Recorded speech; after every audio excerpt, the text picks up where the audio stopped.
Okay. Everybody talk, please. Signing off, this is Jade over here in the UK. Hello. Schrag, not in the UK. This is August at the beach. This is Dirk at breakfast. Were you able to hear all of them, pack bats?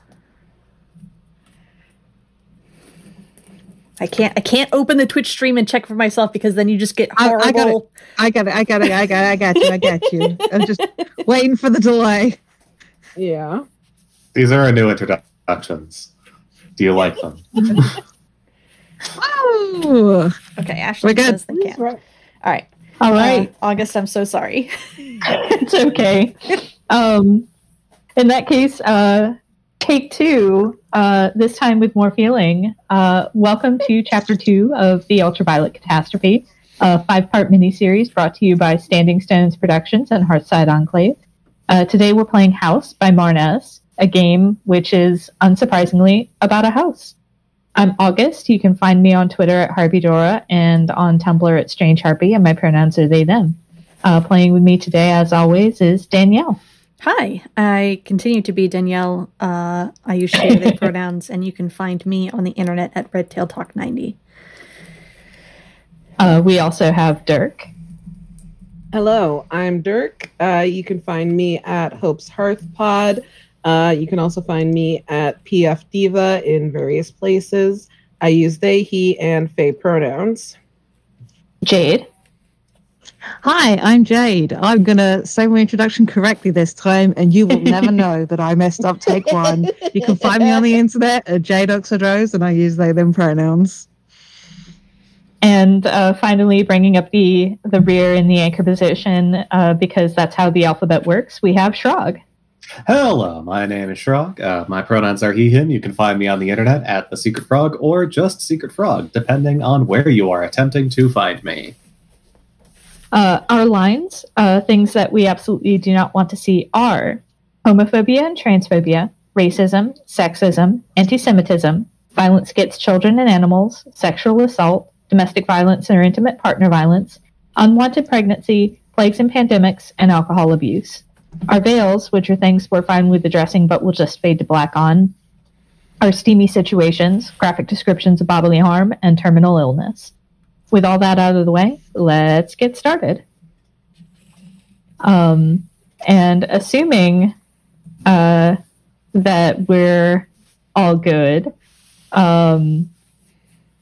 we're going to start by deciding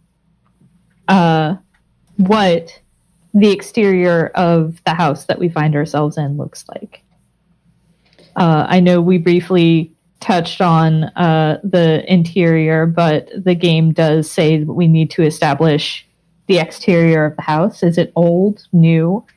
Do you often see cars coming and going from the driveway? Is there picket fence around the perimeter or just a mailbox at the end of a long gravel driveway? Is there a swing set in the yard? How many floors does it have? Where are the windows? Did I space out or have we introduced the game? We introduced the game at the top. Okay, thank you. Yes. It was very brief. It's a game called House. It's about a house. That's the premise. Yeah, but I mean, so to be fair, you could have been like shooing a cat away and missed the description given. Is my point. There is no one at fault here, not the description giver or missing the description. I gave the description that's in the text. It literally says the first thing. Yeah. So we can blame Marn. Good games.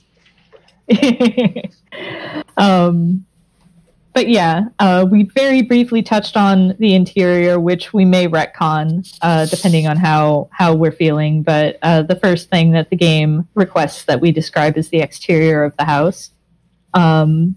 I'm always a fan of like older, more decrepit looking houses, but it could also be fun if this is like a new construction on the exterior.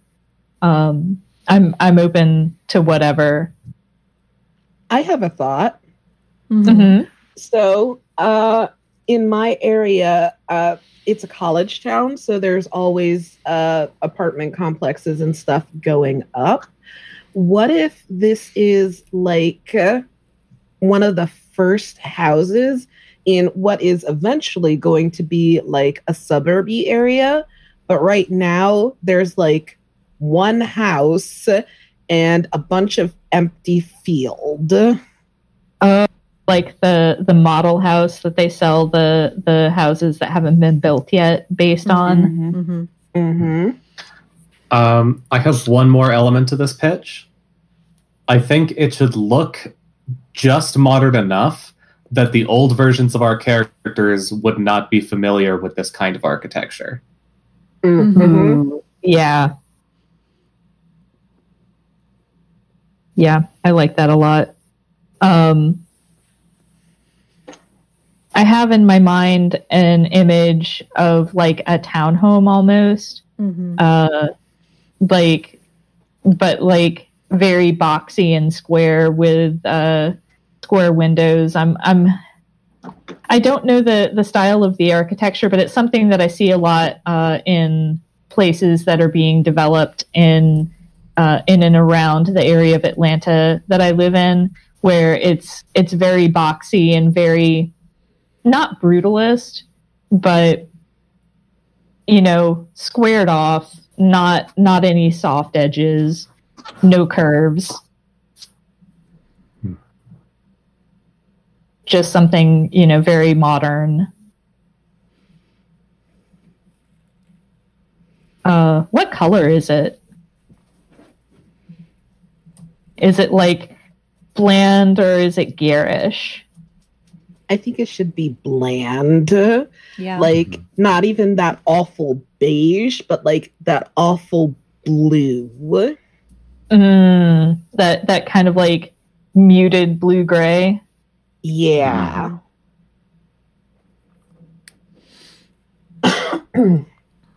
Love it.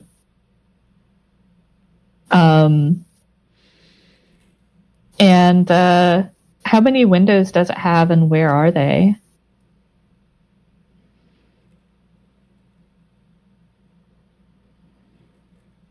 I feel like there's at least one on the front. I think it's got a big bay window on the living room. Mm-hmm.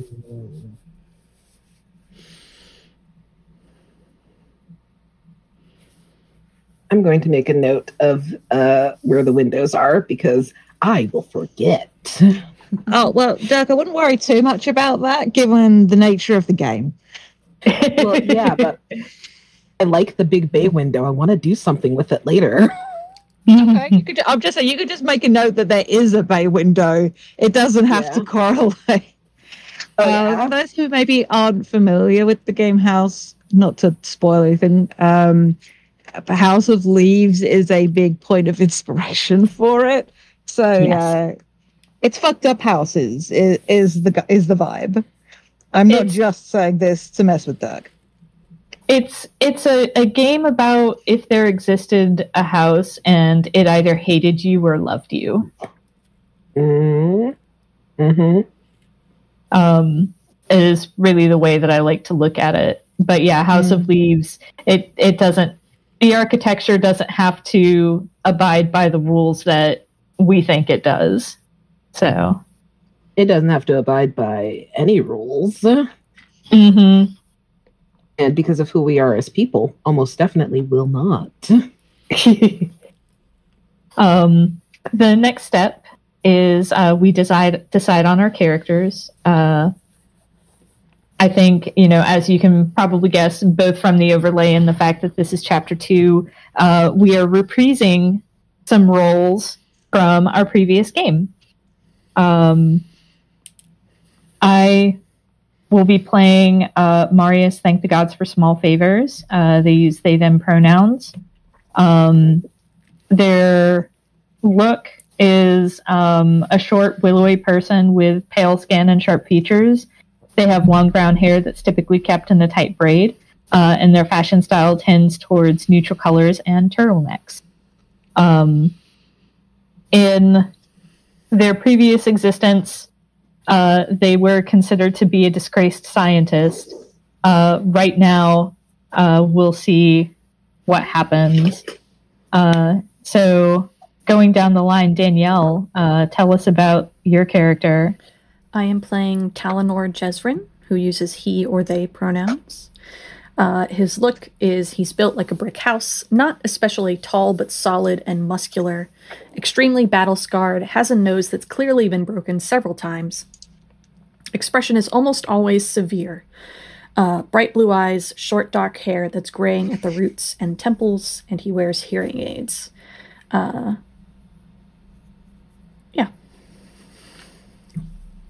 Dirk. Sorry, 1 second.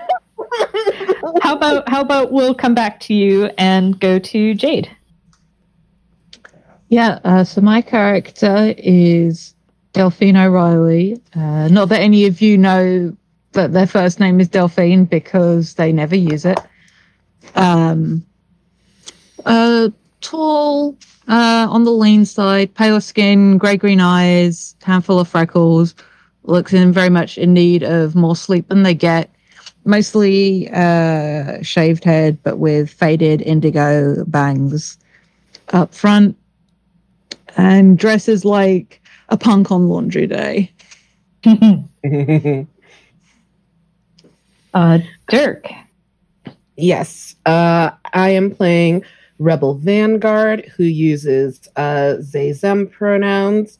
Rebel is a tall Mask of Center Pacific Islander, definitely rocking the short dress under a cool jacket look.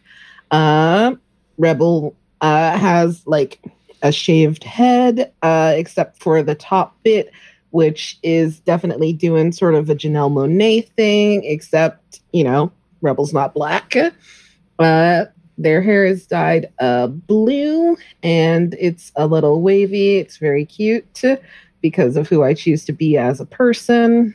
And in their previous life, Rebel was a visionary and also sort of a secretary.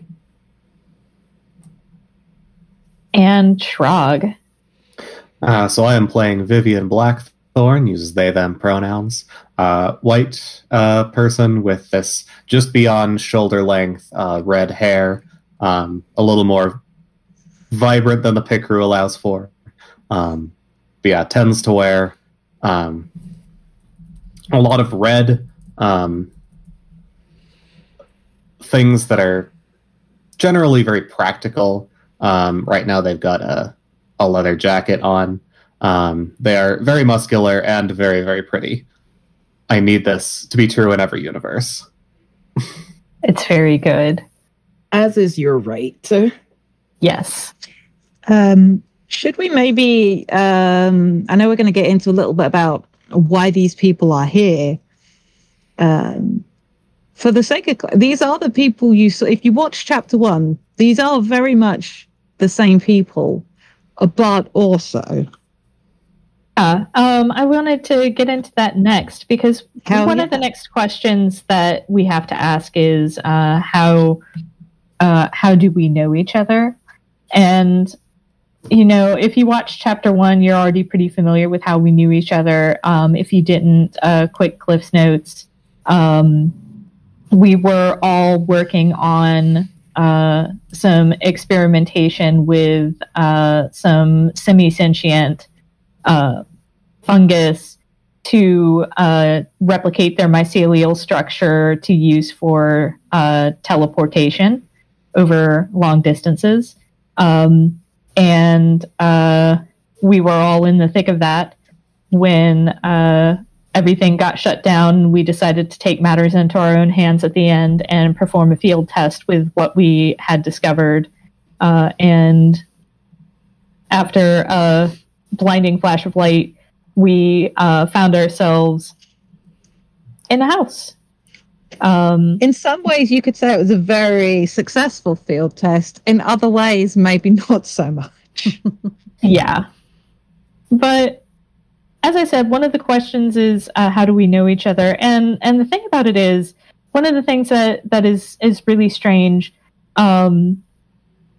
we know each other from that, but we also have other memories of how we came to know each other and how we came to be here. We find ourselves in a situation where our memories are doubled. We remember the experiment, we remember what happened, but we also have these other memories that are ours, but not. And these are the memories that I kind of want to go over with the next couple of questions. So, how do we know each other in the house? I have plans, if I may pitch some things here. Mm-hmm. I think Vivien sort of takes a little bit of charge here, and turns to Talanor. What I want to know first of all is, do you think he still has the same title in this world? Is he still a general? I think that in this world, oh fuck, I gotta look up fucking military titles.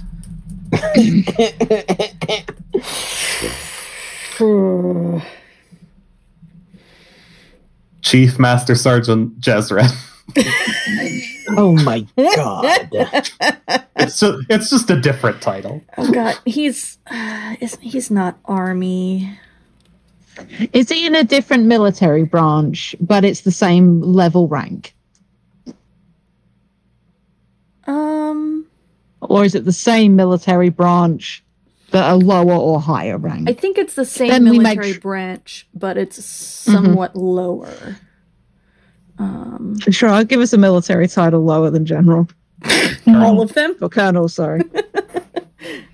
Pick the middling one then. Colonel means you've been in for a good number of years. Mm-hmm. Someone who has been here for a long time and has been in charge of people. I think full then, colonel or makes captain. sense. Yeah. Oh, I was going to say, okay. Okay. You can. I'm saying this with experience with folks in the Air Force, but I believe they use equivalent ranks to the Army. Mm-hmm. It only takes a few, for a certain definition of a few, years to make captain. Mm-hmm.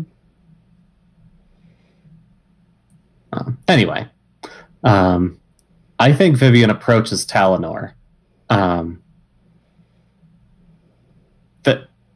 I'm not sure if they're necessarily the first to kind of shake this off, but they are the first to recognize, okay, this is happening. I have to roll with this to some extent. Mm-hmm. And so they will extend their hand and say, Colonel Jezrin, we spoke on the phone, and you did say you were bringing some consultants with you. I'm from the property management company. Phee. Yo, that's me. Vivien doesn't know that you are aware that this is bullshit. Vivien is not with the property management company. But, interesting. But is pretending to be. Okay.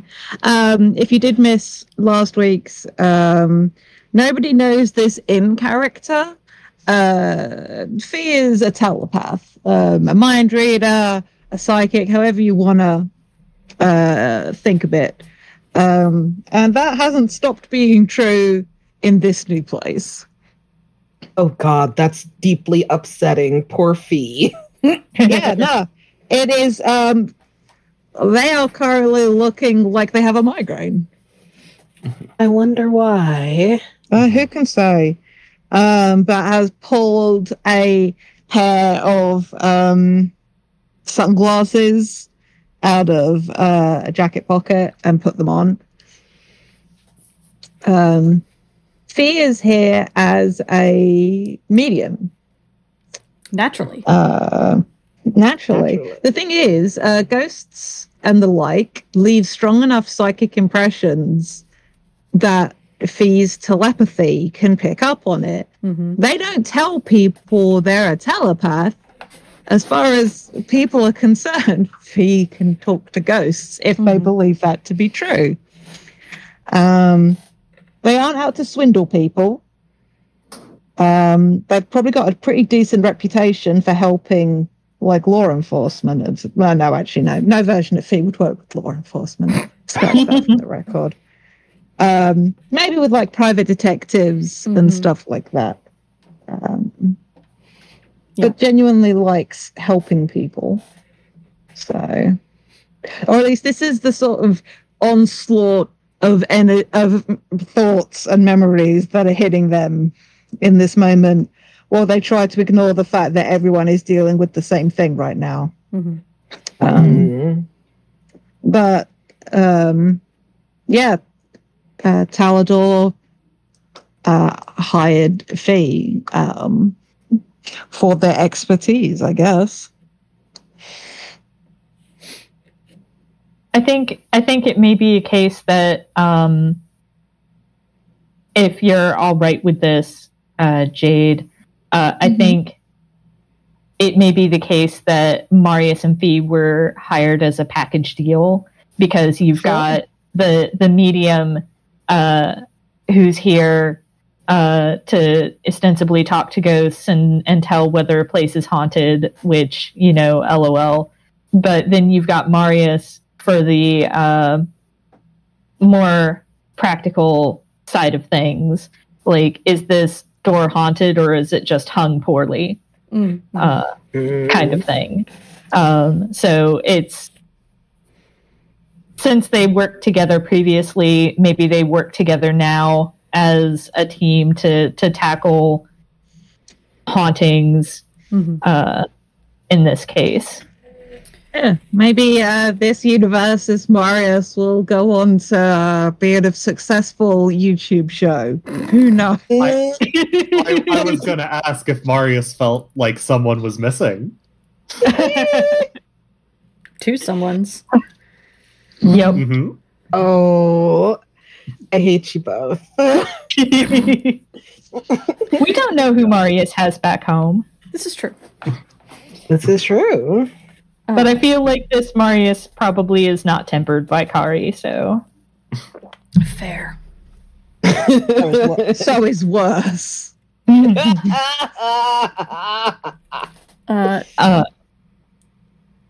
Sorry, go ahead, Danielle. Dirk, is Rebel part of Talanor's team? Or no? Sort of, but sort of not. So the thing is that by coincidence, Rebel has met and interacted with everybody in the crew before all of us ended up here. It's been separate instances that are appropriate to everyone. So I think Rebel just sort of is friends with Talanor separately, and maybe they got to talking about this. I don't know how they came on this subject, but like Rebel is just here because, Talanor is like, oh, I'm going to be doing this thing. And Rebel is like, oh, hey, can I come along? I guess, sure. And so Rebel has like separately interacted with everyone before now, and it's been like coincidental things, like well enough to know everybody's names, but not like super close interactions, except maybe with Phee, but maybe not. I don't know. But so then is this a situation where it's like, oh look, you're also here, or is it like you have come with us?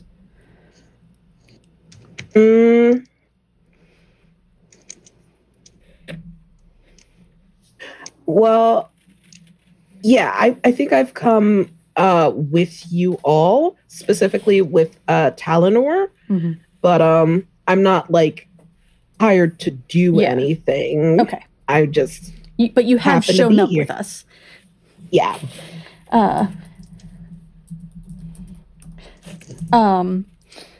So I think Talanor takes Vivien's hand. He hesitated for a moment, but seems, at least outwardly, recovers quickly. Takes Vivien's hand, shakes it, and says, yes, we, so you, obviously you know who I am. This is Dr. Marius Favors, our chief science officer. And I always mix O'Reilly, who is our chief supernatural officer, and Mix Vanguard. And he doesn't give like a title because he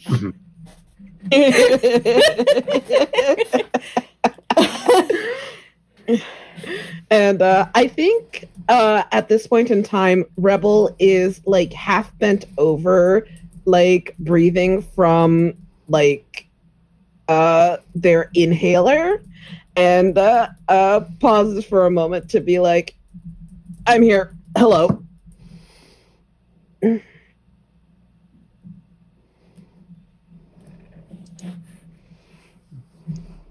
Does he look like they're on top of it, like they've got it handled?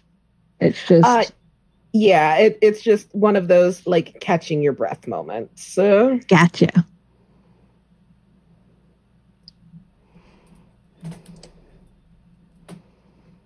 All right. So we've answered a couple of the other questions that we have at the start already. So the next thing that I want to ask us, what do we bring?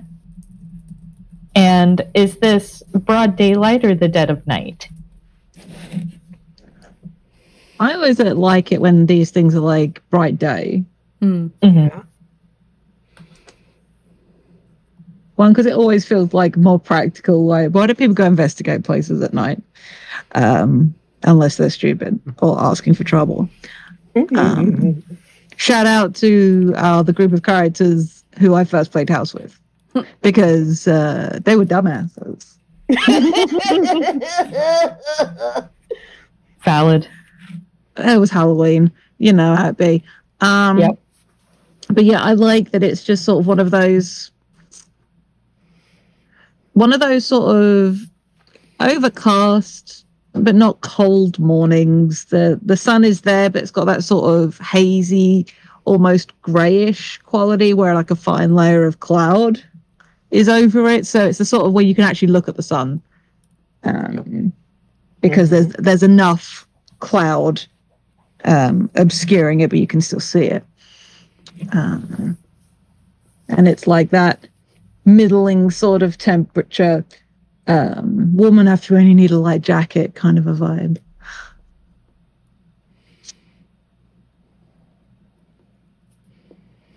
Oh yeah, I dig it. Yep. And in terms of stuff with them, Phee has like a little whiteboard, like a dry erase board with a couple of markers, like on a little sling kind of like you have with like iPad cases, like it's that, but there's literally just like a little whiteboard in there. The sunglasses they have on, little pouch of salt. Sometimes you have to look the part. There's definitely a couple of crystals. They do nothing, but people expect there to be crystals, so there's crystals.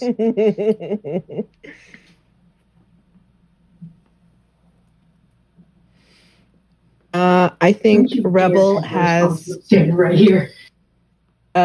Rebel has their jacket, which has decently deep pockets and a fanny pack. Incredible. That has like, you know how you see those like collars, those black collars with like the studs in them, like the goth ones. Somebody has made a neon pink fanny pack goth,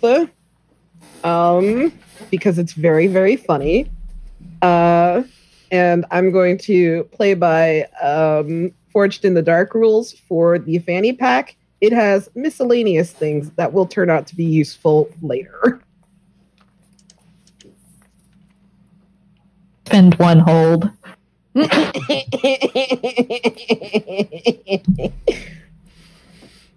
I don't think Marius has much in the way of equipment or anything like that.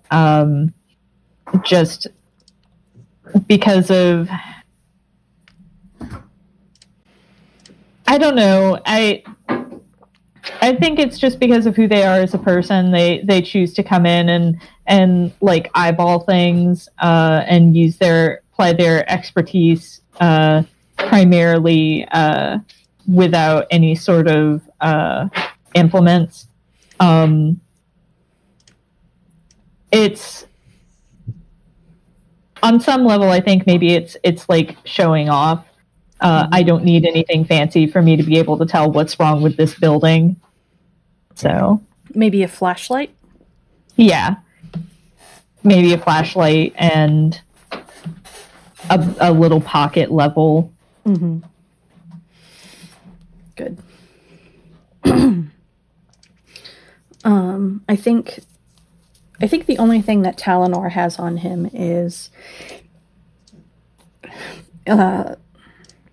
like a Swiss Army knife kind of deal. I don't think it's the stereotypical Swiss Army knife, but I think it is similar. Like it is a flip open knife that also has like like a small screwdriver and a couple other small utility type things. Except Spend one hold. Yeah, except not like a bottle opener or anything. Just like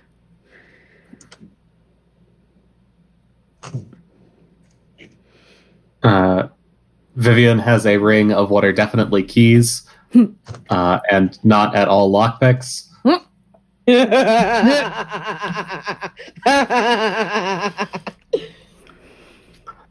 I think they also have a small bag of tools with them. And is this too weird to have? Yeah, but I think they have it anyway. I think they have a small, like, hand axe at their hip. Legit, you thought you were going to say a sword. So really, that was very restrained of you, is my point. No, they use axes anyway. God, I mean, what?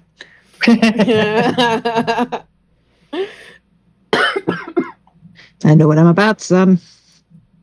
Is it weirder if it's at their hip or hidden on their back? What do we think, gang? I think on the back would be weirder. Yeah, Okay. because it's more difficult to reach.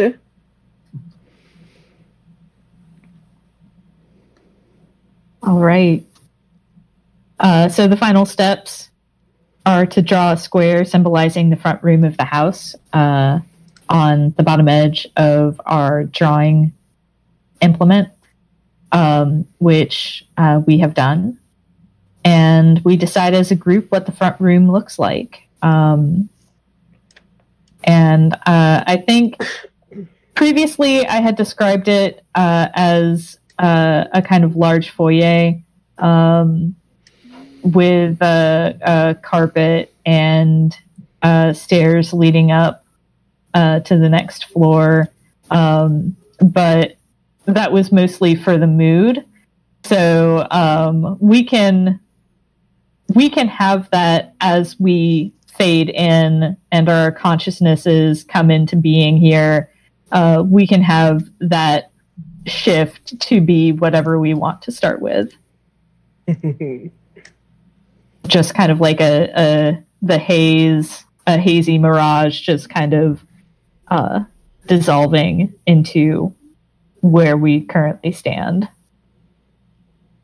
Well, I kind of like the idea that we're in like some sort of foyer where like there are stairs that lead up. Like we're not even properly in the house yet, but stairs like to the left of the door that lead up, and then maybe like a little hallway in front of us or a door to the right, that sort of thing. Mm-hmm.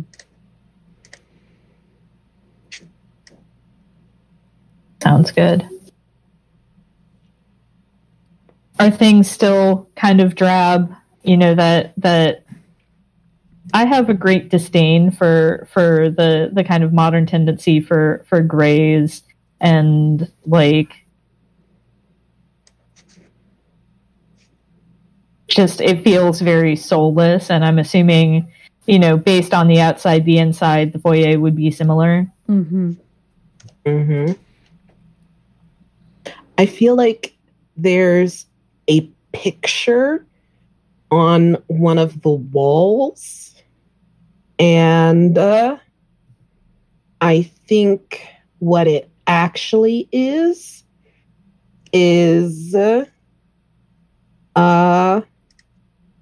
a picture of, I'm gonna say, Erwin, Parker, Ishak, and Morden, all like grinning at the camera.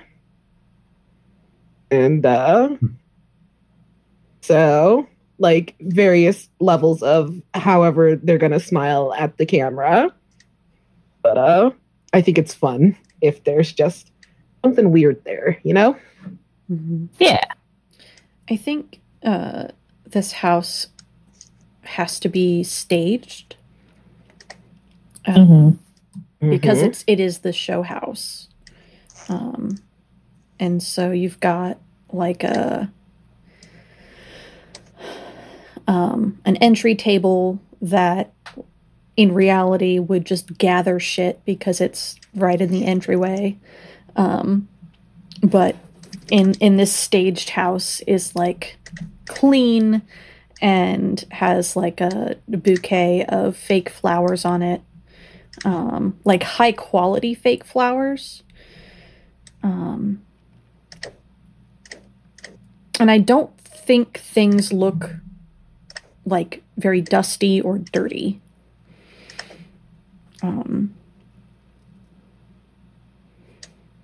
At least not in this room. Yeah, this room is immaculate. It is like the platonic ideal of a soulless modern foyer. Mm-hmm.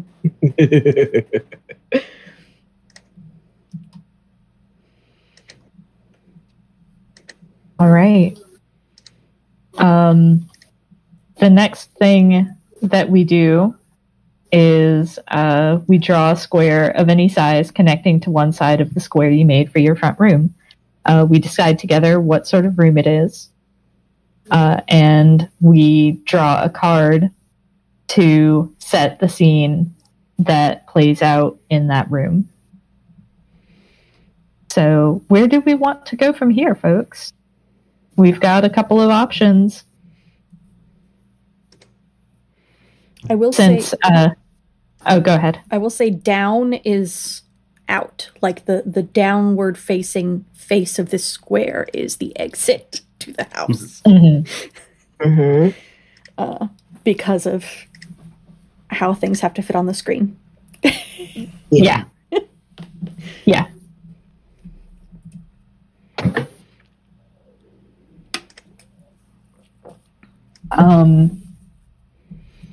I think Marius kind of turns to Vivien and is like, as the representative from the property management company, I trust your judgment in this particular tour. But they're looking a little baffled at the picture on the wall. I think Rebel is definitely eyeballing Vivien and isn't going to say anything, but the expression is very much, okay, I see what you're doing.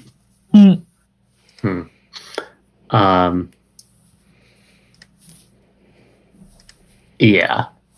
I think Zay ran into Vivien briefly in a moment that was definitely like, you were diverted from your normal path in a way that bumped you into Vivien. Mm-hmm. And I'm assuming Vivien... Something just nudged you in that direction. Who can say what? And I presume Vivien was doing something shady at that point in time. Yes? Not necessarily shady, but I think something that just barely tips Rebel off that their current story is probably not true. That's exactly what I was thinking. The telepathy is on. Is Rebel also a fucking telepath? No, I was making a joke. Okay. I was gonna say... Fuck both of you. No, I like to joke when I'm on the same wavelength as other people that the telepathy is on. Yeah.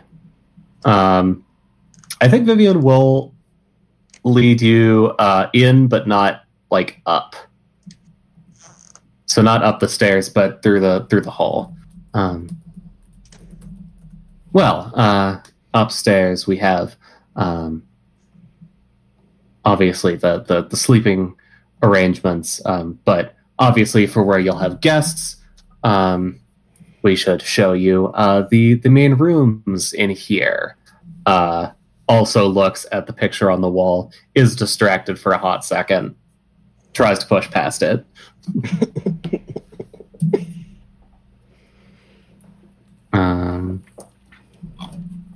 Do we want to go ahead and draw the Yeah, I will draw a card. Yeah, and draw the square. Sorry, I missed it. Which direction did you say we were going? I should draw a thing. So through the foyer into some kind of main room that's like past the stairs. So we're not taking the stairs. Okay. We're staying on the same floor. Perfect. As far as we know. Thank you. Can we make these a little smaller, just because I suspect strongly we're going to need more room? Yeah, I got that is fair. Wait, can you not resize? You can. You have to use the select tool to grab it, and then... Mm-hmm. I know. Okay. I'm not seeing a little drag on the corners. Okay, thank you. Yeah, I got it. Yeah, so okay. Schrag, draw a card. Oh boy! Dang. We got an ace of spades. We have physical conflict, suffering, doubt, fear, danger, grief, alienation, and this is an unexpected obstacle. Great.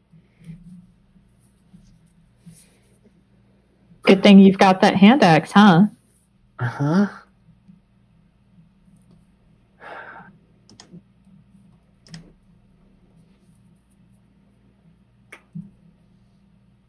So let's decide what the room looks like first, and then we can figure out how that leads to an unexpected obstacle that leads to some sort of physical conflict. I think it's too soon for things to start getting super gnarly. So I think it's a main room, the main room, maybe, and anyone stop me if you have any other thoughts, but maybe with like that kind of like gray wood laminate flooring with a very drab sort of throw rug in the center of the room, and then an artfully arranged sofa and love seat combination. Maybe there's a fireplace. I like. But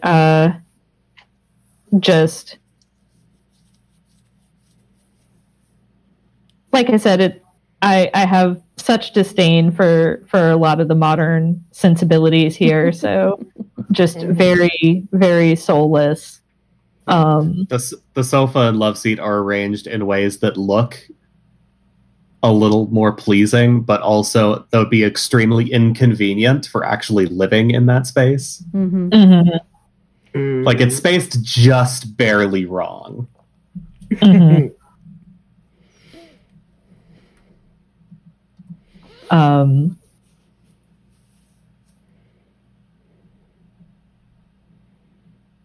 The only unexpected obstacle I can think is we get into this room and there's no exits. Like the wall, where there should be doors are just like blank walls. Or maybe, staged photographs on the walls, but no doors that we can see. But I'm not sure how that would lead to a physical conflict, unless... Well, it may not lead to a physical conflict, but it could definitely lead to doubt and fear. Or confusion, which I think still is in the... alienation. Yeah. Yeah, you don't have to hit all the beats. They're just there to... Yeah, it's about mood. Yeah. Rather than it being prescriptive. Yeah. So... And do we all go in, or... I think it's a bit early for us to be splitting the party. Just wanted to check. Yeah. In that case, I think Rebel follows everybody in and then immediately flops on to the love seat. And flops down and then does that thing where you realize, oh no, this is not as comfortable as it looks.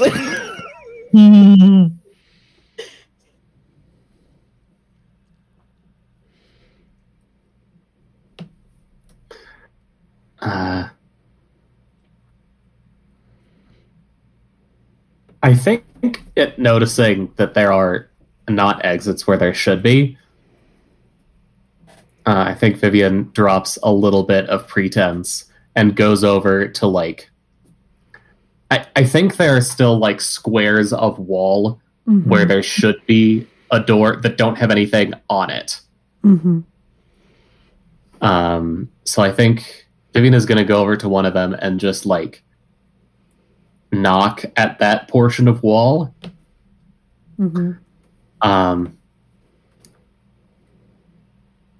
I think what happens is it not only sounds like there's something behind it, but it sounds extremely hollow. It is incredibly resonant when they put their ear to it. As if there were just an enormous tunnel behind it.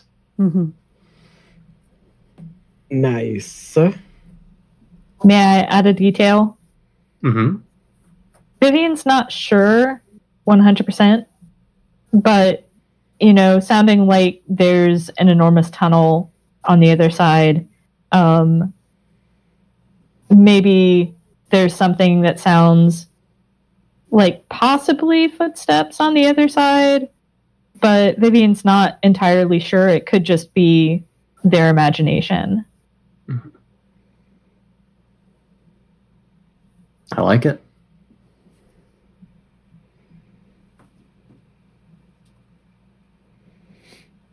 I think Rebel is going to sarcastically lampshade the fact that there are no doors and say, so obviously this is one of those very special houses, one of those very special smart houses that can just, make doors go away if you don't want to have visitors. Is that right?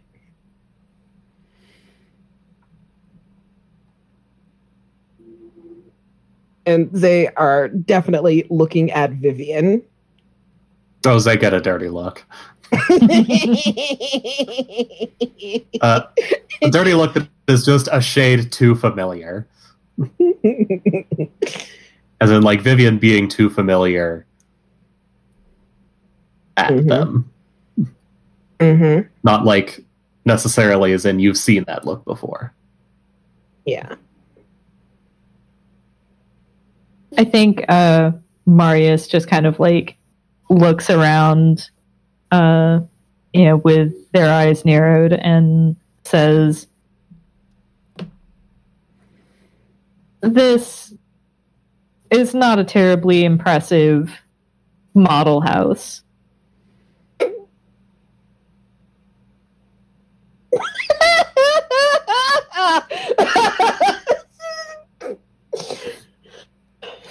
I don't know why that tickled me like that.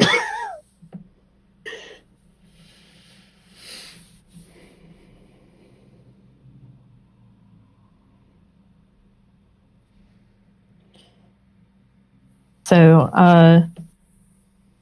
where do we want to go from here? Is the archway or doorway we came through behind us, is it still there? Or has that disappeared as well? I think it's fun if it goes to somewhere else. Do we want to see where it goes? Sure. Sounds good. Like we double back and we're just not in the foyer. We're in a different place. Mm-hmm. Yeah.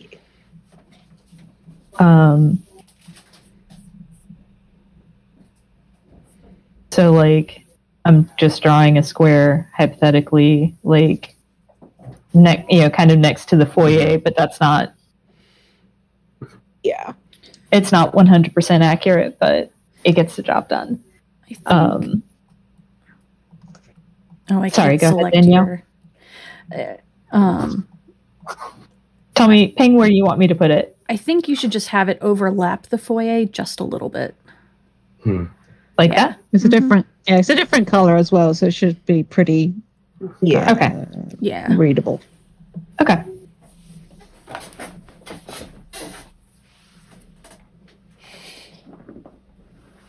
So, with Marius' scathing comment, we double back. Where do we find ourselves now?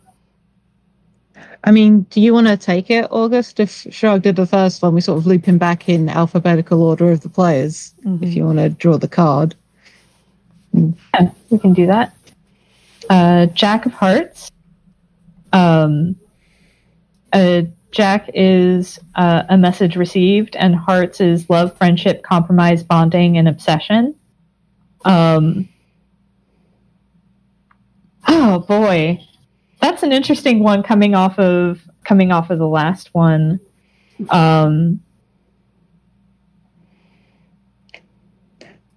What if it's like a telephone room? Like, you know how in some big houses people will just have a nook? Or they used to. And for any younger people watching or listening, there once was a time where we had phones in our houses. Landlines. And people would ring the house. Truly a simpler time. But yeah, what if it is like a small, like almost like an antechamber that's got like an easy chair and a table with like a Bakelite phone on it, and like a little pad next to it for taking messages and a lamp. Mm-hmm. This is based on something at my grandma's house, to be clear. I think it's fun if. I'm sorry. Go ahead. No, just it's like part of. Technically, it's just you walk through this as you go down the hall to the extension that they built on the back of the house. But yeah, just look. No natural light. That's why there's a lamp. Like, because it is this alcovey sort of feel to it. I think it's fun if we maintain like the modern aesthetic, but sure. the Bakelite phone is the sole piece of decor that it's clearly a reproduction, like a hipster Bakelite, like like it's like anachronistic to the point of it looking deliberately so, like an aesthetic choice. Is it like made to look like a rotary phone, except instead of being a rotary phone, the buttons are all like arranged in a circle as though it were a rotary phone? Yeah. That kind of vibe. Absolutely. Like from a distance, you think, oh, is that a Bakelite? You get to it, and it's like, no, it is not. Yeah. It really isn't. So I mean, Chekhov's phone obviously has to ring. And whomst among us answers it? I mean, I think Vivien would want to maintain some veneer of cover. Unless someone else dives for it first. No. Marius just arches an eyebrow and glances around. Hey, Schrag, I have an idea. So here, I need to type something in the chat real quick.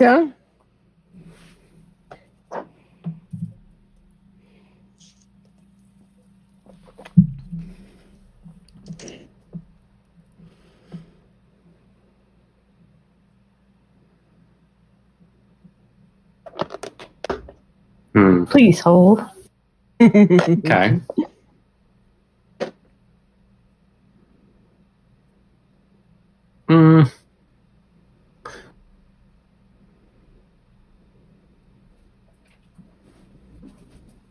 Not a bad idea, but I don't know if I like that right now. I have an idea. Okay. Basically, just who am I going to be handing the phone to?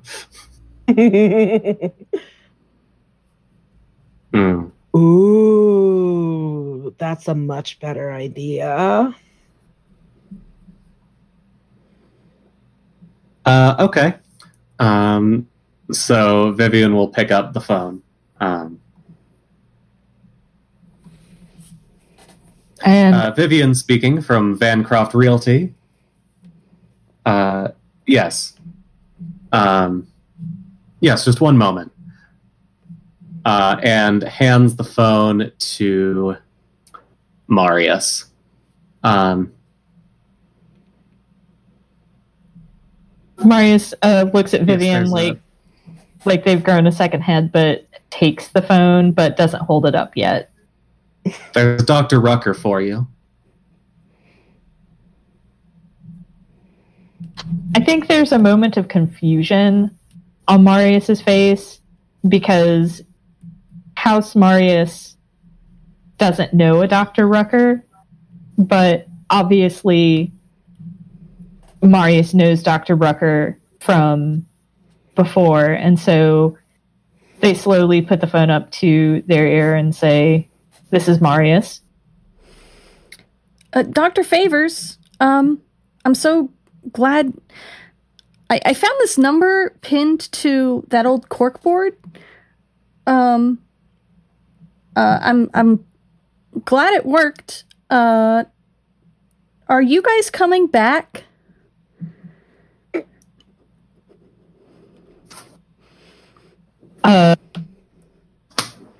Of course we're coming back. Don't be ridiculous. This isn't going to be an all-day excursion. We'll be returning within a few hours, I'm sure. Oh, okay, good. 'Cause the university's been asking some really pointed questions.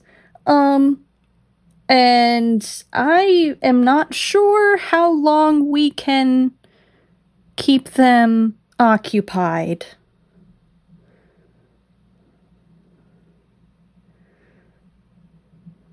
University. I think Erwin hears Marius say university, but I don't know. Like, if Erwin gives a response, I kind of feel like it's staticky. Yeah. Or the line cuts off completely. I think it's staticky, but it's like gradually increasing static until you just can't understand what he's saying anymore. Mm-hmm. Yeah, I like that. And Marius, like, hangs up the phone, their hands a little shaky, and they say,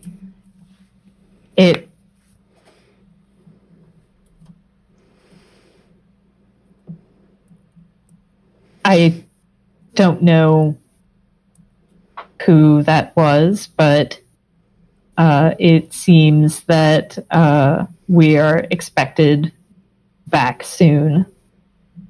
So we should perhaps get moving. And there's like a look of obvious like confusion on their face, like they're not sure exactly what they're saying, or like it's kind of like an autopilot kind of thing while they're processing what they just heard. Mm-hmm. Mm-hmm.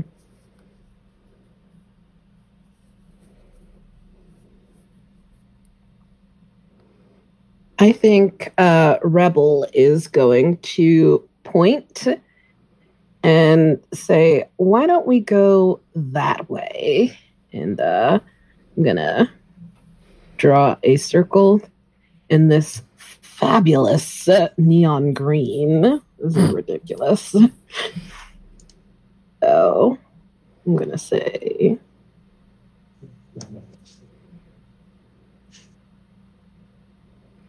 yeah, that-ish.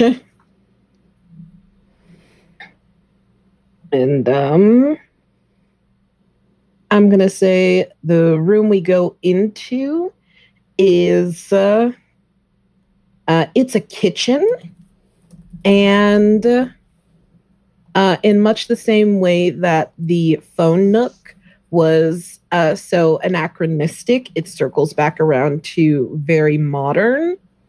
I think the kitchen is similar. It's sort of like meant to convey like a 50s vibe, but it's like it's very obviously modern stuff. Everything is very clean and new. And you've got like,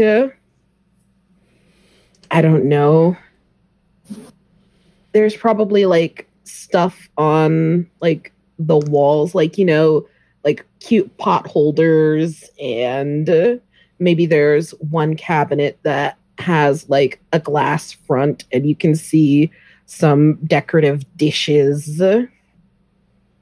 And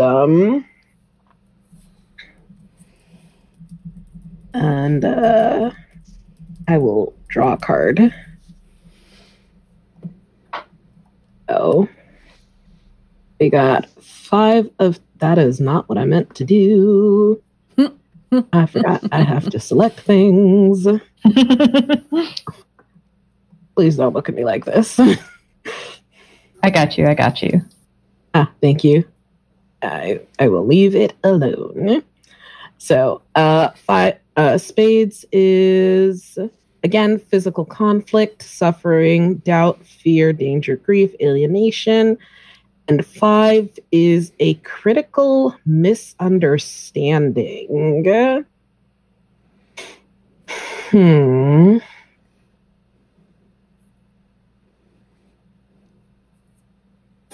So you said the kitchen has like an almost retro 50s vibe to it? Mm-hmm. May I add the detail that like the appliances all like match and are like a retro mint green? That's horrible. I love it. What do you mean that's horrible? I love the retro mint green color. It's very cute. I love and respect you and everything you choose to be.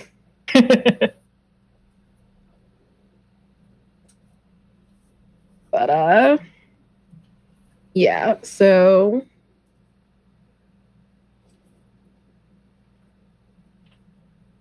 Is this standard? Sorry, say that again? Marius is just like, is this standard? Like the kitchen?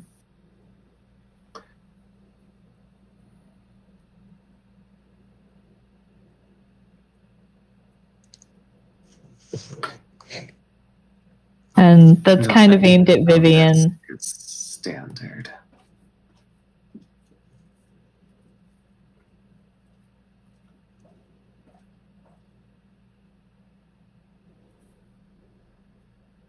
And Marius like looks at Phee. What? I'm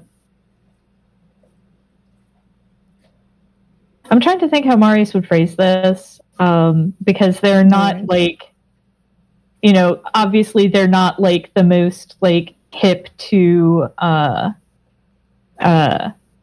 other people's emotions, but they're like wanting to check in on Phee in their own way.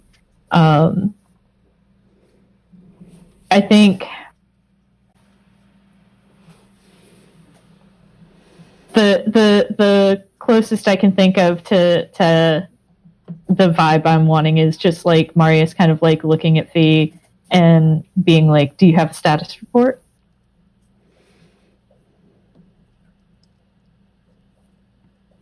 Phee sort of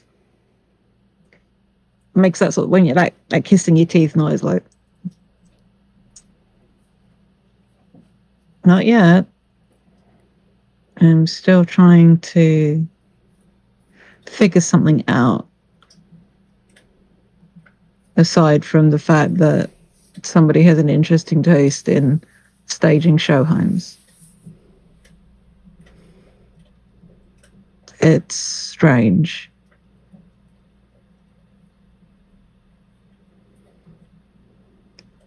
Also, yeah, no, actually, fuck it. And that's in character. That's not me, Jade, saying that. Mm-hmm. Phee is going to, like, perch on the edge of, like, the little breakfast nook table and look at everybody. And just be like... So are we going to talk about the fact that we have 2 sets of memories right now?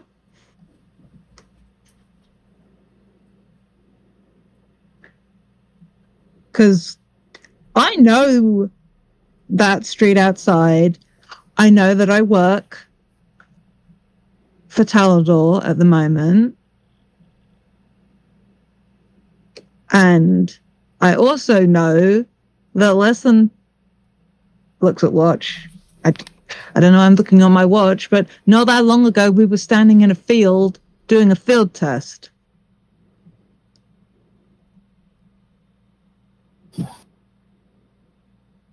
Are people just not talking about it? Should I not say anything?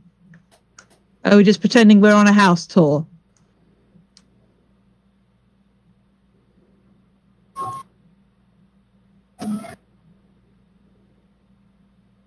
Marius, like, still kind of a little shaken, says,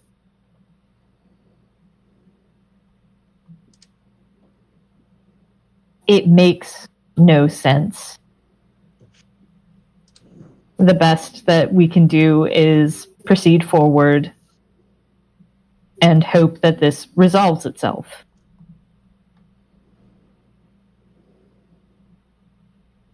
Okay. Everyone else sort of rolling with the let's wait and see.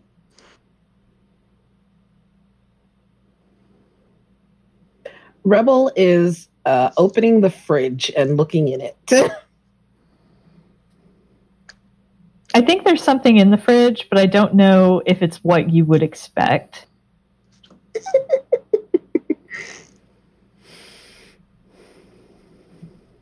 How about another telephone in the fridge? It's not hooked up to anything, but it's beeping all the same. I can't believe that we have diegetic sound effects. Yeah, sorry about that. We could always use the Discord soundboard. God, maybe it makes a noise like a phone that's off the hook, but it only makes that noise when the fridge door is open. Mm.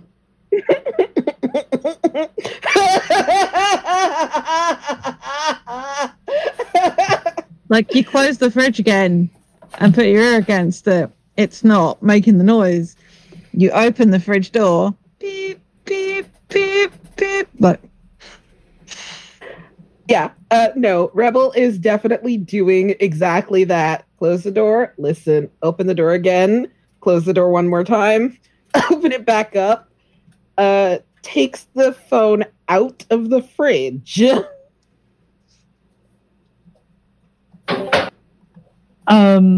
What if when they put it up to their ear, they just hear the conversation that's happening in the room around them, but a little bit on a delay?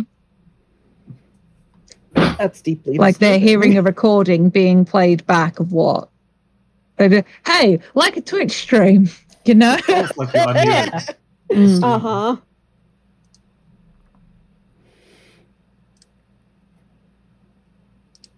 I like that.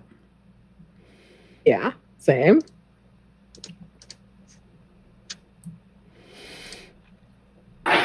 Cool. So, where do we go from here? I think we accidentally skipped Danielle. Oh, sorry. No, you're good.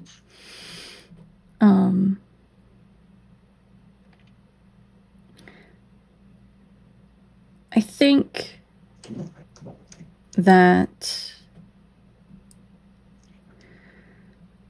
think that Talanor hasn't said anything this whole time.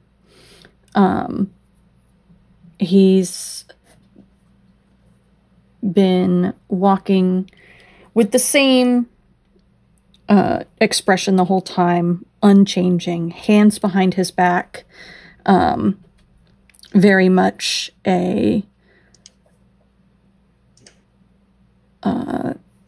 kind of just observing what's around him, stoic type of expression.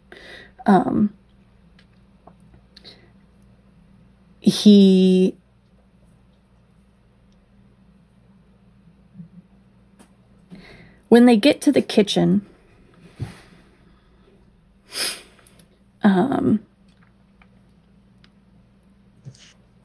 and Phee kind of like makes this statement about two memories.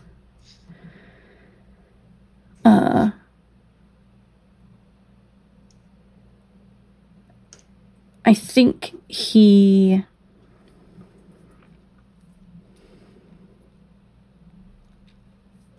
I don't think he responds right away. I think, Rebel says what they say. And he is clearly observing everybody else and like what everybody else's reaction to that is.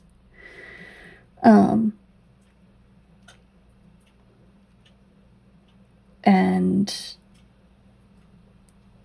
I think eventually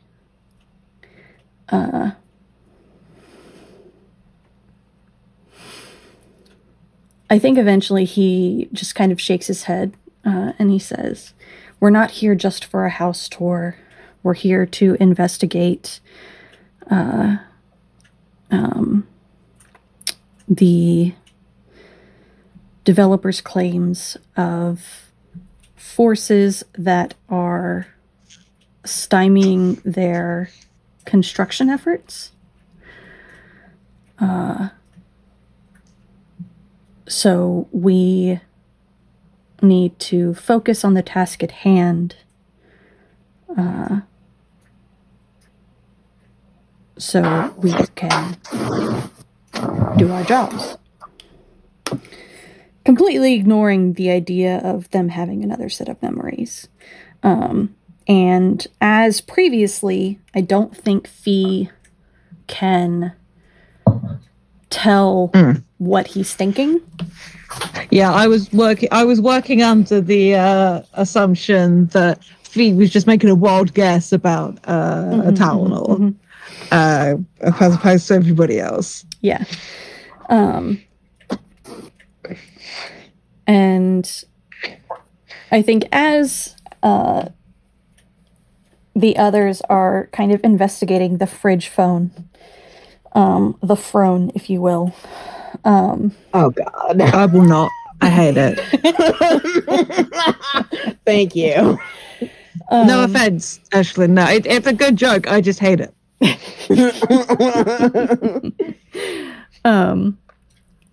I think he kind of steps up to Phee and like gestures in a almost like an after you sort of gesture to like hop down off the counter and head through the door to the next room in a way that's like, come this way with me.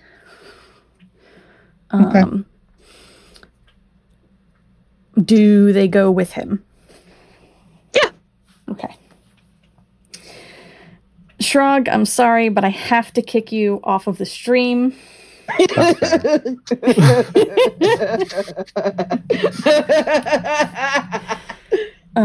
So I'm going to draw another room here. No, here. Yeah.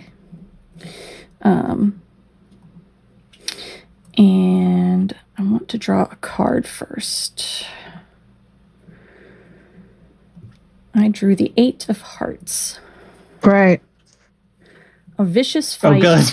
but love, friendship, compromise, bonding, obsession.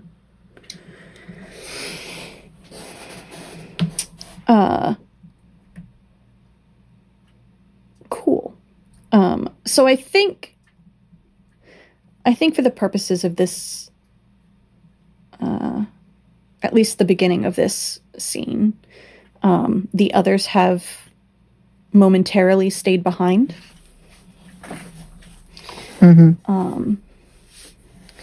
And I think actually, no, I think this is the main room again. And we've come into the main room in the same place that we had come into the main room the previous time. Very good. Very good. I think there is another door out this time. Do you want to put a red square within the orange square of main room, just so we can? No, that's a little too big.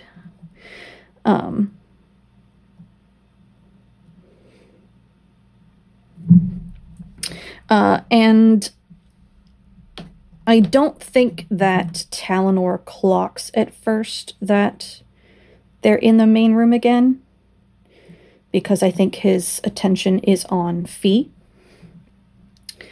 And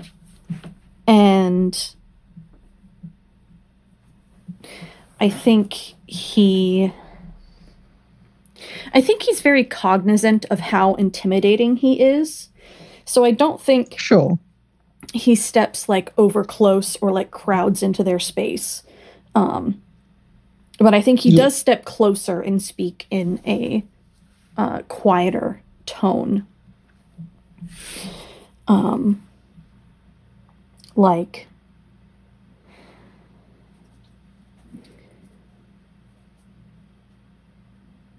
I don't know what's going on here. And I am concerned for multiple reasons.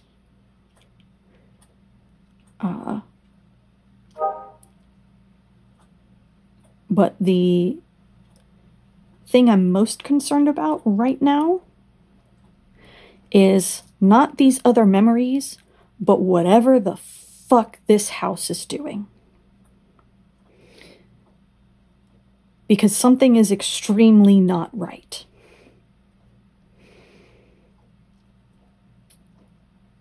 Yeah, I noticed that. Gestures to the room around them.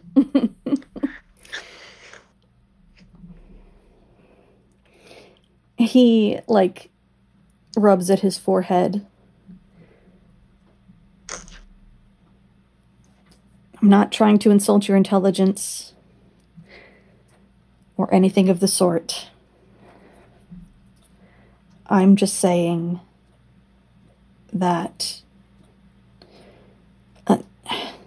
I don't know what I'm saying. Maybe they are connected, but I would really... You've got your priorities. I get it.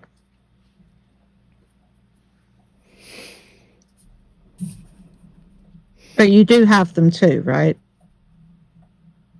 Yeah. Yeah, I do. Well, that makes me feel a little better.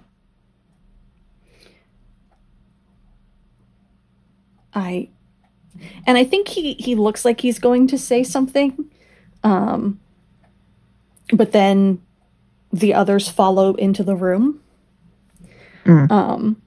And he kind of cuts off and takes a step back.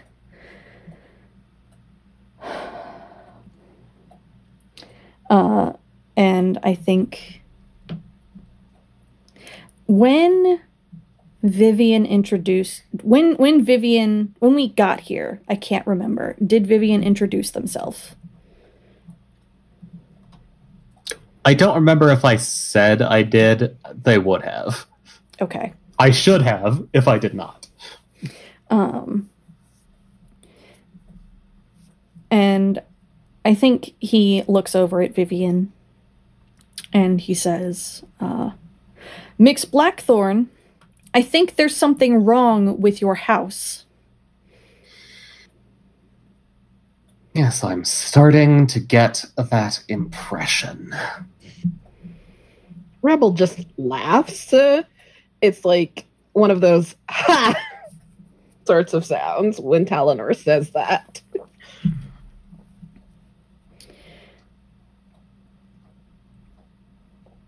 And I think Talanor is like, all right, we're here to investigate this sort of thing. So let's actually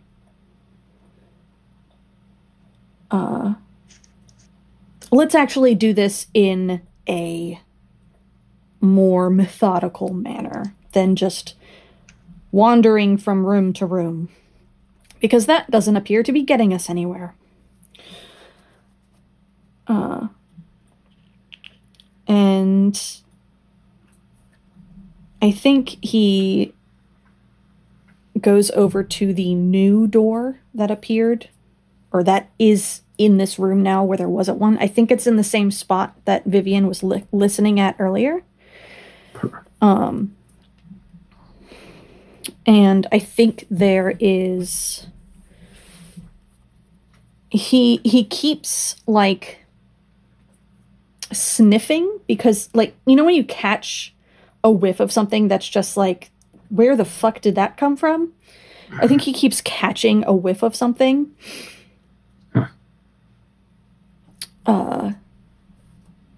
And he frowns, and he says, I don't think we should necessarily split up because I don't know what would happen in construction like this. But perhaps we should start some experiments.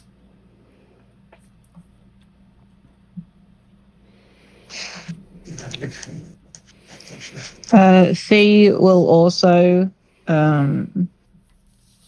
pull the little whiteboard up in front of them and sketch out a map very much like what is currently on Roll20. Mm-hmm. Just sort of like where they've been so far, what doors will where. Mm-hmm. Mm-hmm.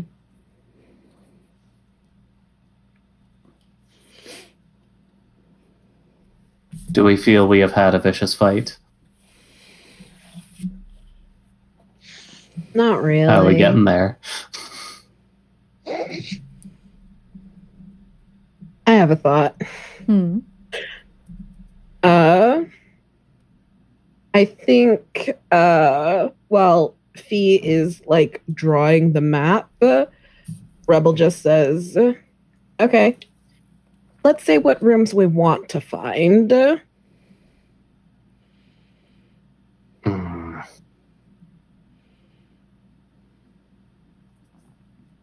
I don't like that phrasing coming from you.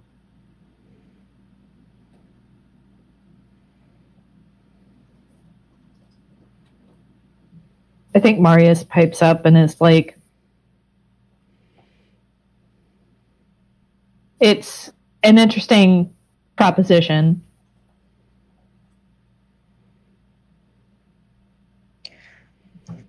Well, I'm sure it's going to do something.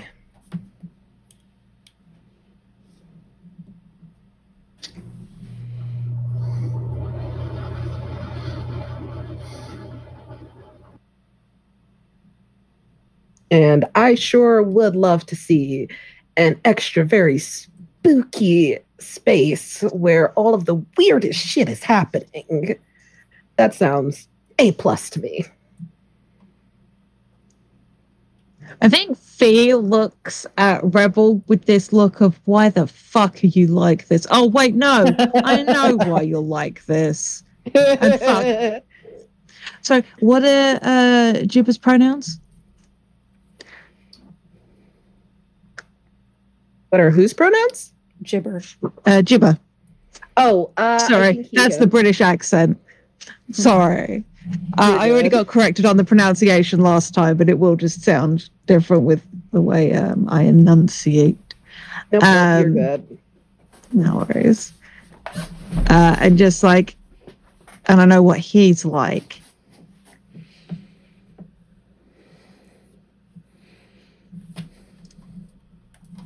Don't you think we've got enough to be getting on with? Phee will say out loud without bringing another element into things. And so in the kitchen, Rebel, like, very, it wasn't pointedly, didn't answer Fee's question, but like in the movie version of this, it's very obvious that Rebel did not answer that question. Oh, yeah. Uh-huh. And I mean, obviously, Phee knows. Yeah. And, like, I think Rebel just sort of... it's not even, like, a squint. Yeah. Rebel just sort of looks at Phee. What do you know about him? Enough.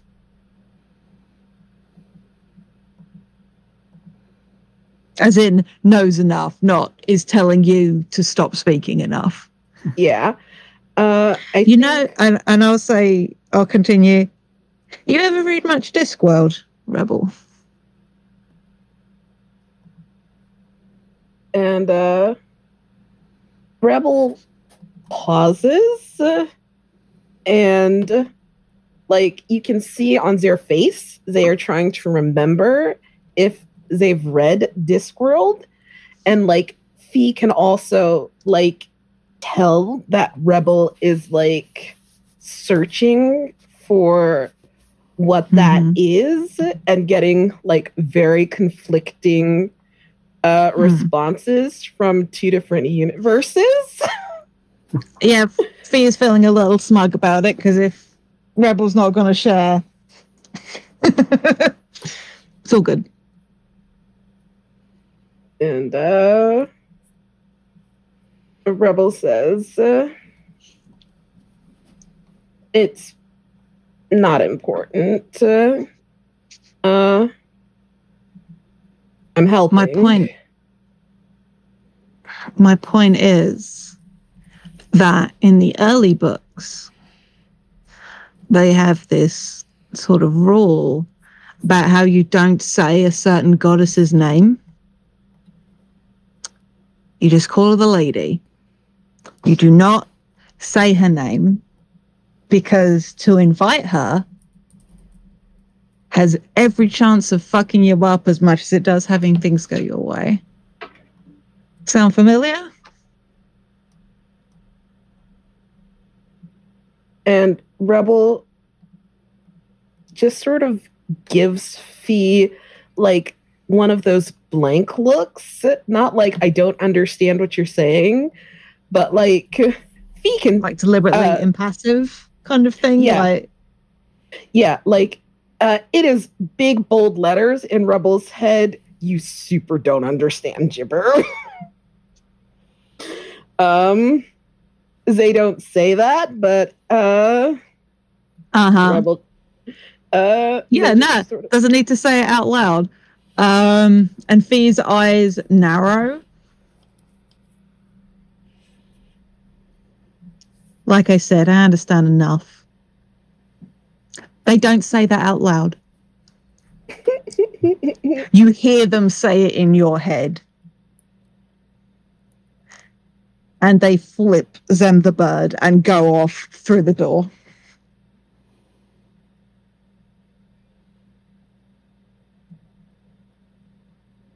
As I have yet to pull a card. I need you to know that Rebel is panicking so much right now. Good for Zem.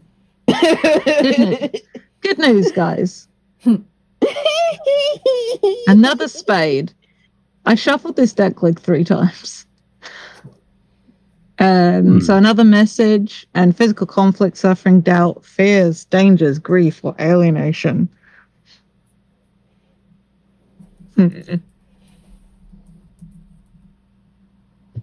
I think what this is less a room and more like a staircase going up.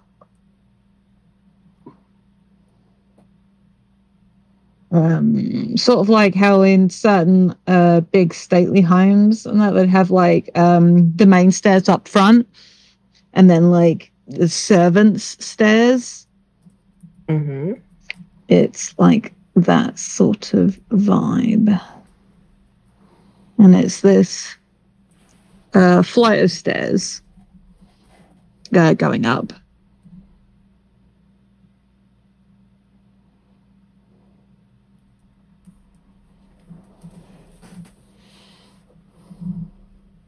And I think stepping into this space and starting to move upstairs, Phee just gets hit with this wave of flickering emotions that aren't any of the rest of the group. I think this is the first time of getting something like this in this house for them. May I add a detail? Please.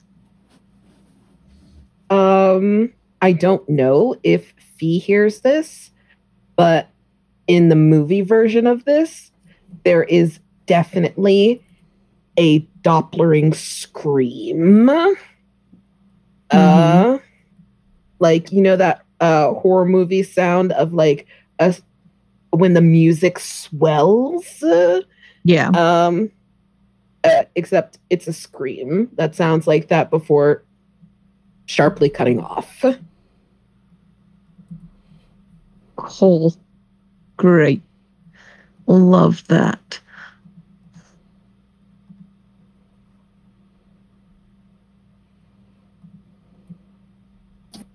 What's the lighting situation like? Did you already describe that? I didn't say the lighting, no.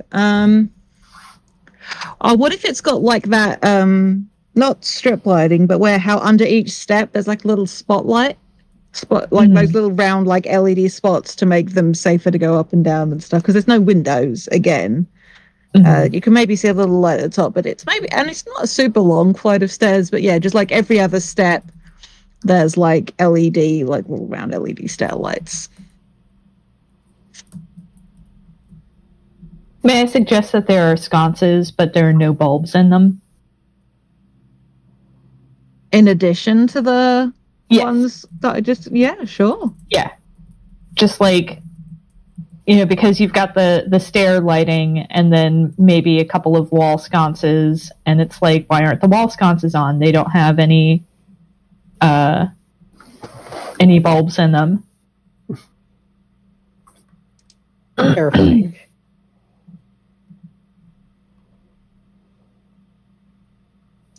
Okay. Thank you for the clarifying picture. That wasn't quite what I was imagining when you described it, but that makes it make a lot more sense. That wasn't quite what I was trying to describe, but that was a better way of picturing it for me.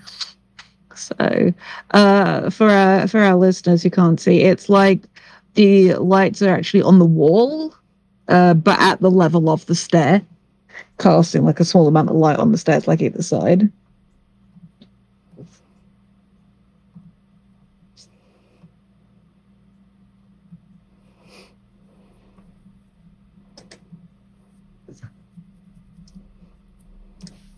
I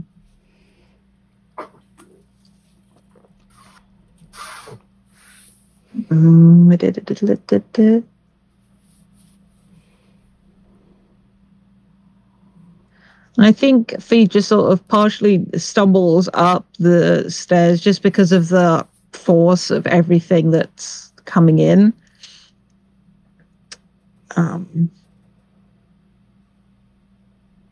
And they don't clock it, but they definitely, because I am a basic bitch who loves me a trope, definitely nose is starting to bleed with all of it. Ears a little bit too. Nice. I think Talanor follows them up the stairs, and when he sees that they're bleeding, he offers them a handkerchief. Because he's the kind of motherfucker to have a handkerchief, I guess. Of course they are. We love and respect. Phee takes it, starts dabbing a little at the blood under their nose, and looks at them and says, well, there's definitely something going on here. There is a lot of feedback happening. I don't know if it's reacting to us or if it's what was here anyway. Maybe it's what the construction company encountered and that's what's kept them off. But it's not great. His brow furrows a bit. Do we need to get you out? No, it just caught me by surprise. It's okay.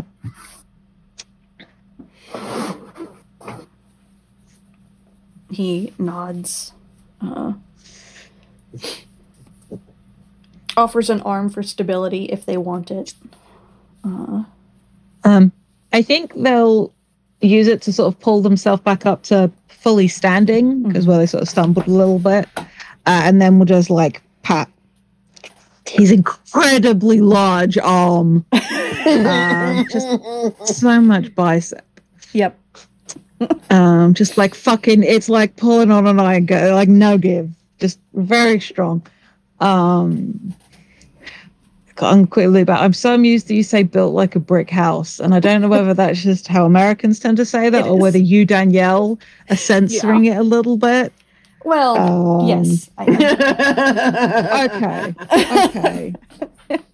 That's fine. You are allowed to do that, but it is so weird to hear that phrasing. Totally charming, because I would not shy away from describing somebody as being built like a brick shit house, because I am a classy gent from a classy part of the UK.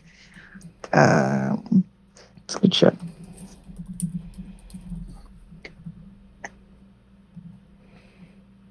Either way, loud screamy hallway.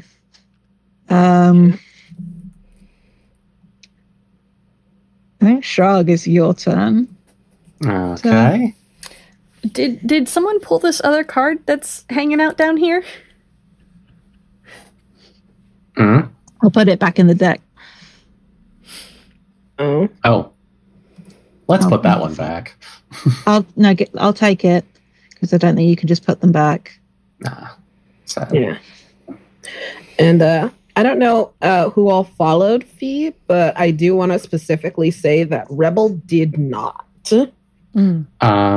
Vivien will follow at this point. I think maybe they were trying to eavesdrop on the tail end of that conversation.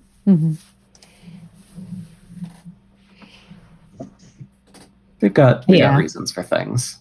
Don't worry about it. Don't worry about it.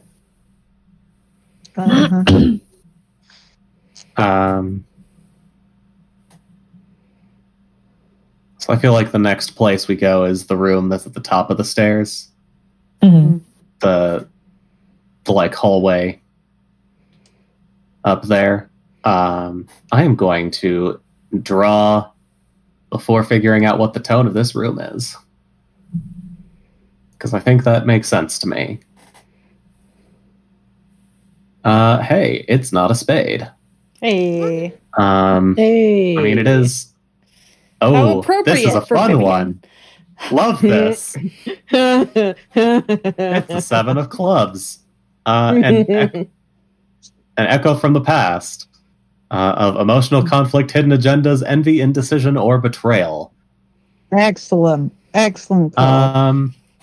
Great. Yeah.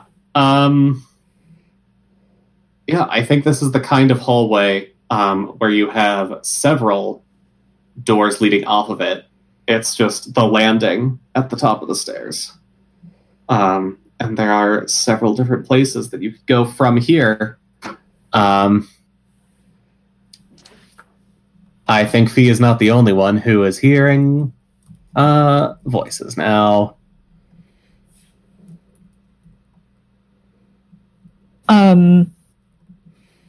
I would like to add a detail that there is a modern-looking sideboard that has nothing on it except for a single vase that has a single wilted rose in it.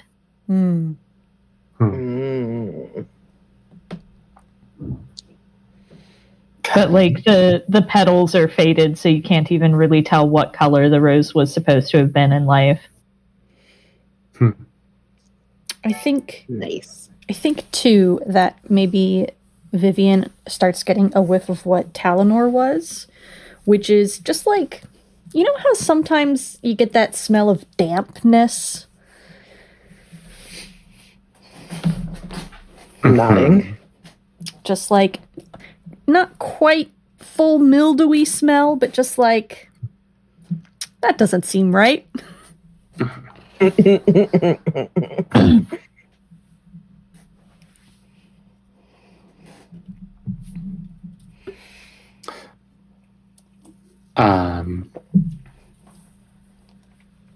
I would also like to add a detail. Mm-hmm. I think behind one of the doors, we hear part of the conversation from when Vivien invited everybody out for drinks. Ooh, love that.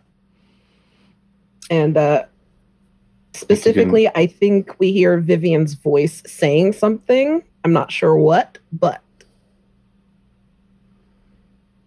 That would require that I remember what was in that conversation. Right. We did extrapolate a lot of it, to be fair. Yeah. Yeah. A good portion of it was about Marius. yeah. We were just shit talking Marius. Yeah, Talanor was that's what I'm specifically thinking. not shit talking Marius. Yeah. That's true. And to get the clarification was people bitching about Marius's personality, not their work ethic or qualifications. Mhm. Marius looks a little offended. Not an untrue word was said. I think Vivien turns to Talanor.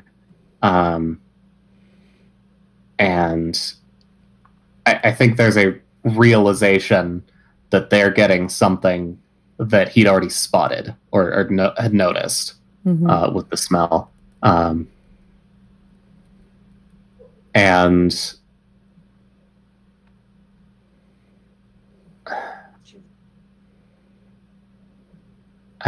so there's phrasing I'm trying to figure out here.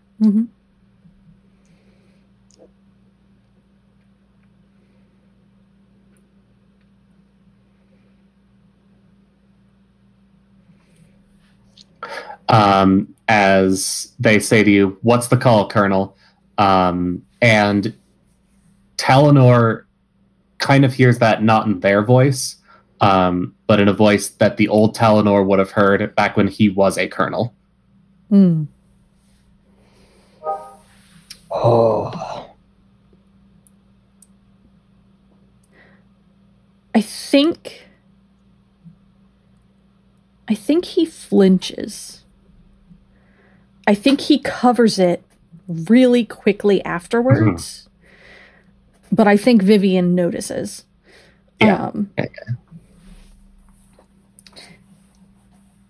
And he says, he kind of looks around the little landing. And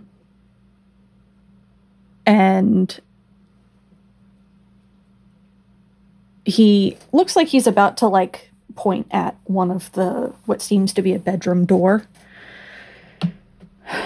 of and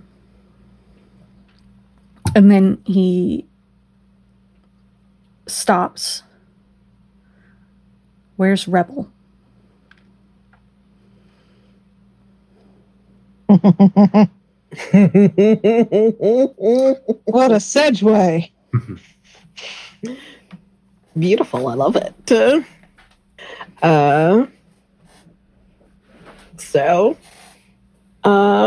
Important question. August, did Marius follow everybody up the stairs as well?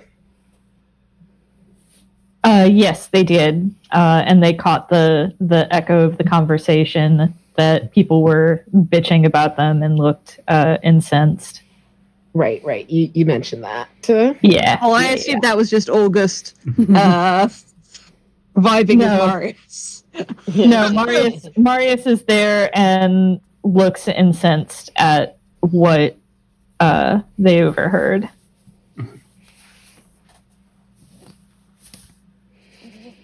And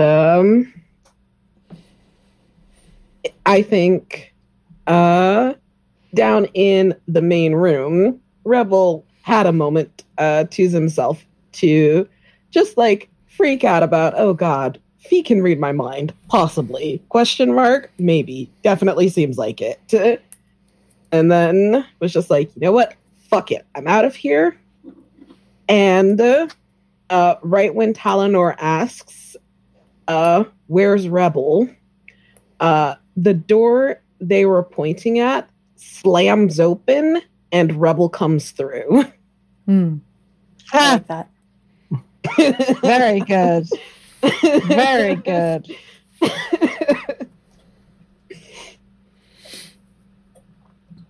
And I think I'll draw a card now.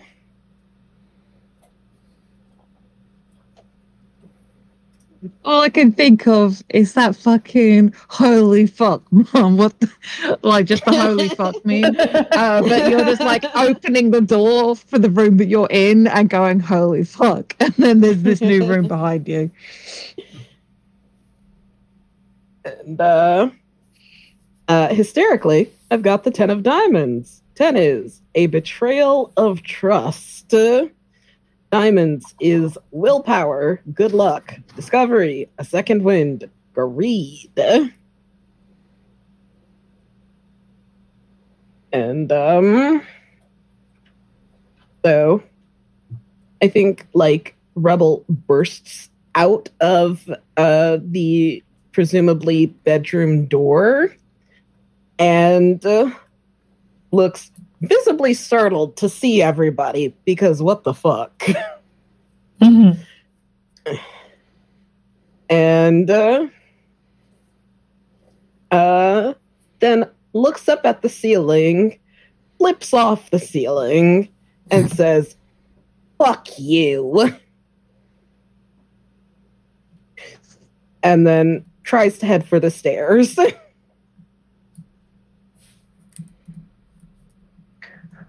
Phee will glance at them, getting out of the way, to be clear.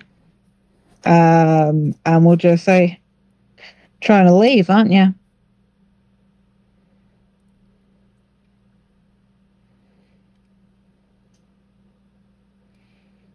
Like, I just need you to imagine one of those, like, scrolling light things like you see on, like, ticker tapes or whatever. Just imagine that, the inside of Rebel's head, and it just says, "Oh fuck, oh fuck, oh fuck, oh fuck, oh fuck, oh fuck."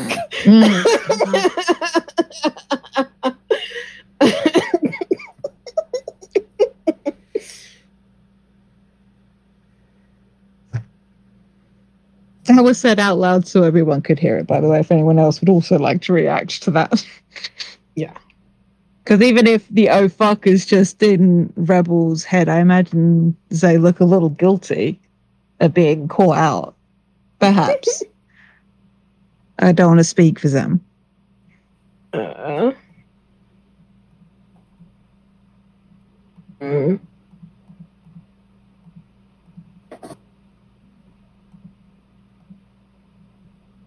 More annoyed, I think. Fair.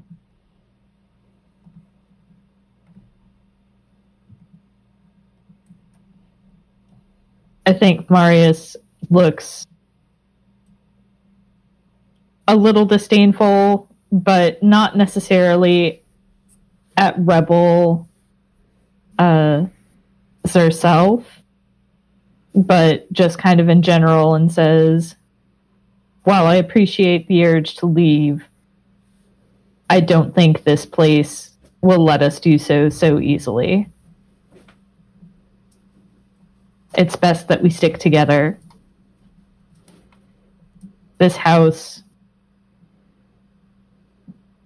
this place knows about these other memories that we seem to have, or just as possibly put those memories there.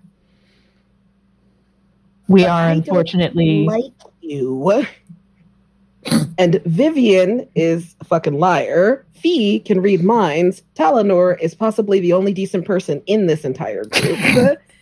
And he frowns. I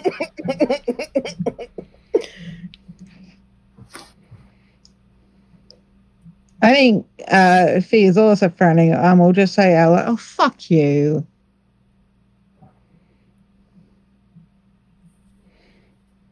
that fuck you directed at? Oh, very much a Rebel who just out loud just did the equivalent of like calling everybody out. Peak mean girl energy. Love that for them.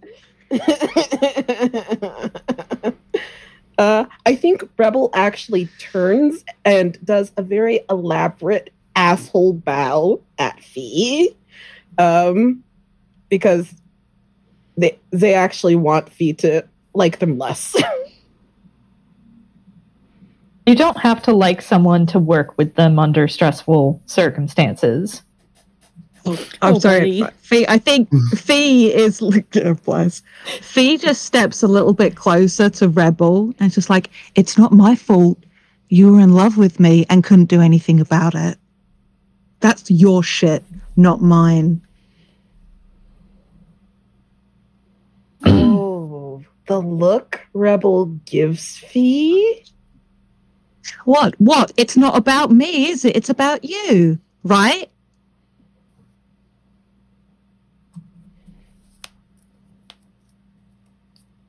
Sorry, I need a second to think of what Rebel says. Absolutely. I'm throwing one at you, Dirk. Because I know I have figured out Rebel's like motives on this. I just need to figure out like how Zay communicates this. Absolutely. I'm sorry, Schrag. I know you were planning on having Vivien have conflict with Rebel about stuff, and it appears that Dirk decided to pick a fight. Oh no, you might. That just means you might get help later. 2 thumbs up.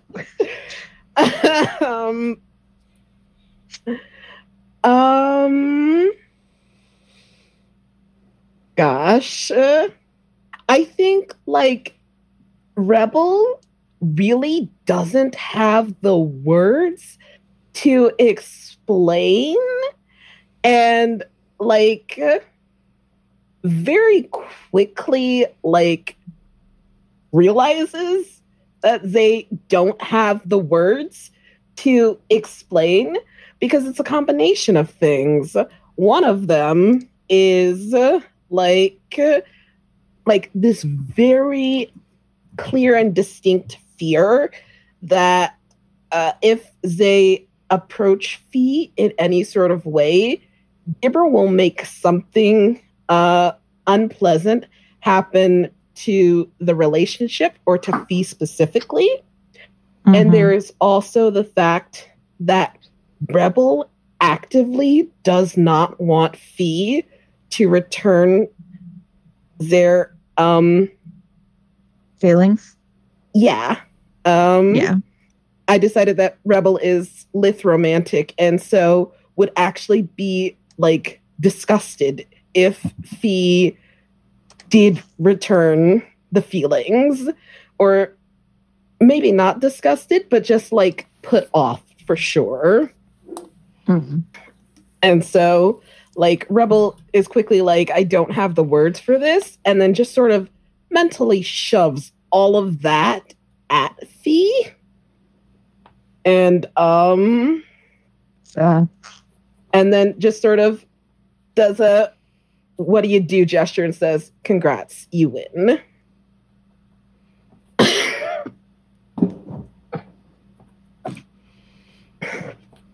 As in, you win the argument.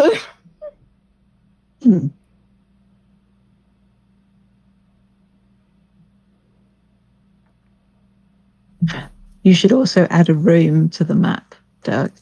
From where? I should. Yes, I will. You can maybe add it between the landing and the main room. Like here-ish. Oh, yeah, that's a good idea. Thinking as, I don't know how big the room is, because you left the main room onto the landing. Mm-hmm. But it depends if you want to go back into that space.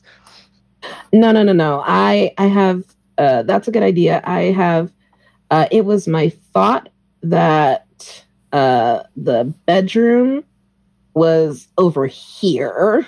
Mm-hmm. So, sounds good. Yeah.